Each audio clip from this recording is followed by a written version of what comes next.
Welcome to another edition of RCE. Again, this is Brock Palen. You can find us online at rce-cast.com, where you can find over 100 episodes about research computing, scientific computing, and other topics.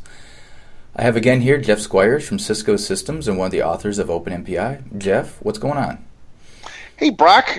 Today we actually have one of my colleagues from the OpenMPI community here today to talk about what kind of started as a sub-project but has grown into an entire community and project unto itself. So I think I'm just going to jump right in here and say, Ralph, I wonder if you could introduce yourself.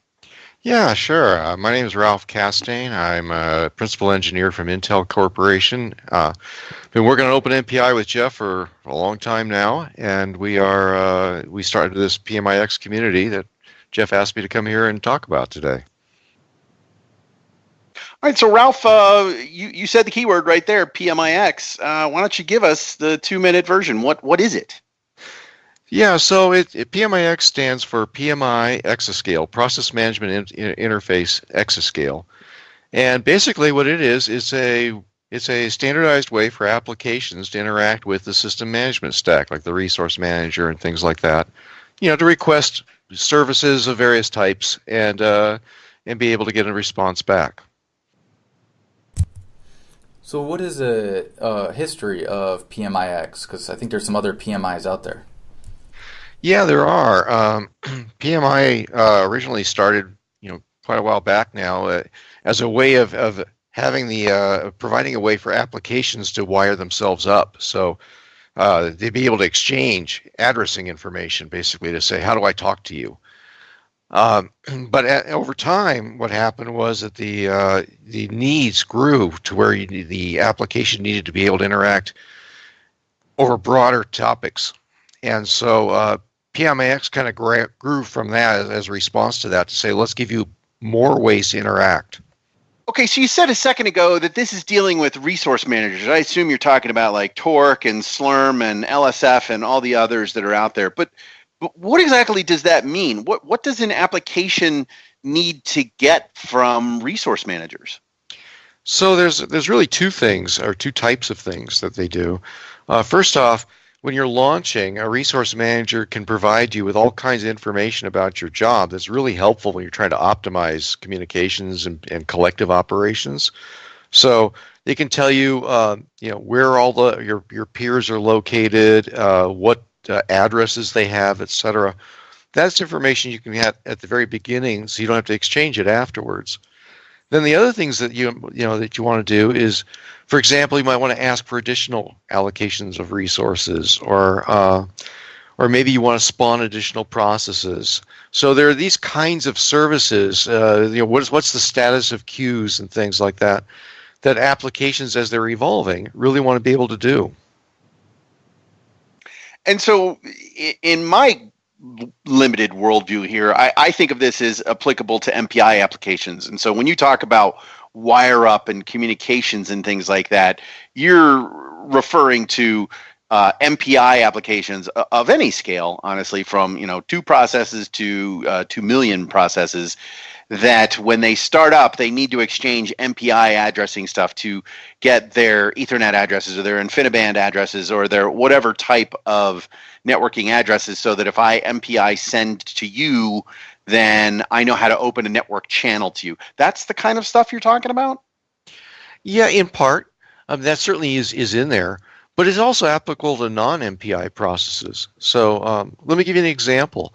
Say I'm in a cloud, and I'm running an application. It doesn't have to be an MPI application, any application in the cloud. Well, there are things like, for example, when I get started, I can use PMIx to communicate to the cloud manager that I'm willing to be preempted. And that now can be a service kind of thing, where, hey, if you're willing to be preempted, you get a different rate on your charges. So I can now announce to the cloud manager that I'm willing to be preempted, and then I can use the PMIx mechanisms that the cloud manager can tell me, hey, I need to preempt you now, and wait for me to say back that I'm ready, so I can go ahead and checkpoint my job or do whatever I need to do to prepare for it. And then I get to tell the cloud manager back, I'm ready to be preempted now. So there's a whole bunch of things like that you can do that have got nothing to do with MPI. So is this almost like operating kind of like a message bus where different clients can basically say, this is what I'm able or willing to do? Exactly right. One of the mantras we have in the PMIx world is that PMIx does nothing. All it does is it communicates your request to the local system management stack and returns the response back. So that management stack always has the right to say, nice, I'm glad you asked that, but I don't support it. And you have to have in your application some mechanism for dealing with a not supported response. But all the things, people talk about flexible workflows and the ability to manage their own environment better and stuff. We just provided the hooks by which you can do that. So is this done like a core plus extensions? Like if my client doesn't know about something, like how it seems like you could keep adding more and more information that you could be announcing that you're capable of doing or communicating with. How do you make sure that things can remain compatible between adding more and more things being mentioned or announced? Well, we adopted an architecture that says we have very, very simple APIs, and it's like job control, where you announce, for example, that I am preemptible.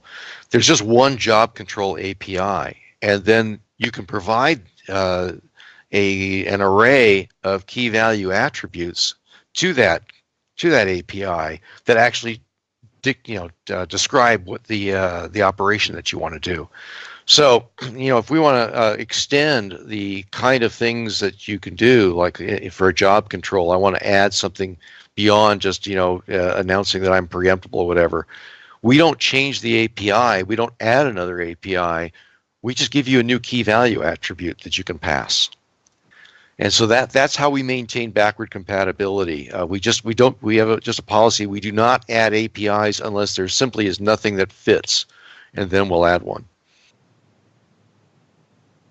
So what exactly is the big deal here? Because way back at the beginning, and again, I'm admittedly taking a limited worldview of MPI applications, but I understand this applies well beyond that as well. But we used to just do SSH and pass things on the command line. Like if I want to start a 32 process or 128 process MPI job, we could just do SSH and maybe do that a little smartly, maybe via a tree or something so that it wasn't linear. Why do we need all this extra control stuff of what used to be a relatively straightforward process? Well, okay, so there's two different parts to that. One is, if you're looking at an MPI job, which I know is your focus, Jeff. The problem is there's only so much you can pass on a command line, and so as your job gets bigger or as the amount of information that you want to pass gets larger, you just can't fit it on the command line anymore, and so you need some secondary mechanism for making that for passing that information around. What we used to do was the PMI approach, right? Which was to say, well, we'll take, everybody will, since we have a limit on the command line, we only use the command line for what we have to, and then everybody simply broadcasts that, and then there's some out of band mechanism by which it gets exchanged, and that has all the scaling issues. And so that's why we went this way, is saying, well, let's get back to that basic thing. Give a mechanism by which the resource manager can convey that information to you outside of the command line limitations. Okay, so this is a way for applications to talk to the resource manager, but how does that address that I'm process A and I want to communicate with process B, and therefore I need to know some kind of network address for process B? How does that work? So,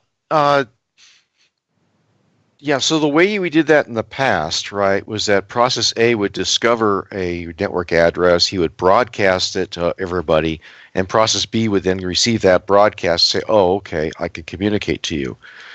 What we've done is that when the resource manager is getting ready to start the job, we've given them an API, a function they can call that will talk to the network and find out what are the